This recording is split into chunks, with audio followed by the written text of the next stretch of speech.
এই ছেলে, কি ব্যাপার দোস্ত, ফাজলামি করো নাকি? আরে কি মস্কারি করো না? বিষয়টা কি কোনো পাত্তা দিলা না নাকি? হে আবার ওর লগে রসিকতা করে। আরে তুমি কি আমারে দেখো নাই আর কোনোদিন? সাবধান, তোমার চলে যাওয়ার অনুমতি আছে আব্বা। তুমি বাইরে গিয়া লাফাও, নইলে 2 ঠ্যাঙ্গাল গিয়ে দিয়ে আমার কোনো আপত্তি নেই। মোবাইল না, শুধু যেটা মন চেটাক, আমি তো অনুমতি দিছি যে যার দরকার হলে সে বাইরে চলে যাক, কোনো সমস্যা নেই। আমি এমনিতেই আসছি, মূলত আজকে আসতে চাই নাই।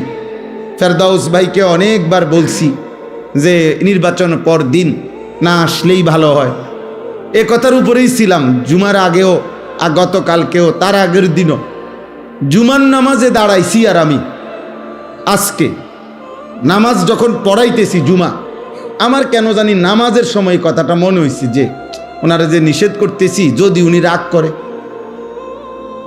ও মকবুল বাইরে নামাজের আগেও বলছি যে আসবো না, কিন্তু নামাজ অবস্থা হঠাৎ এই কথাটা 1 মিনিট আমার মনে হয়েছে যেন, যে যদি উনি রাগ করে।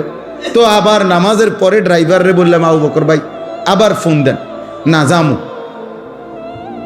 এই হলো হালাত। এই জন্য দোস্ত, আমি ব্যক্তিগতভাবে এটা পছন্দ করি না, আমি এই ব্যাপারে কঠোর।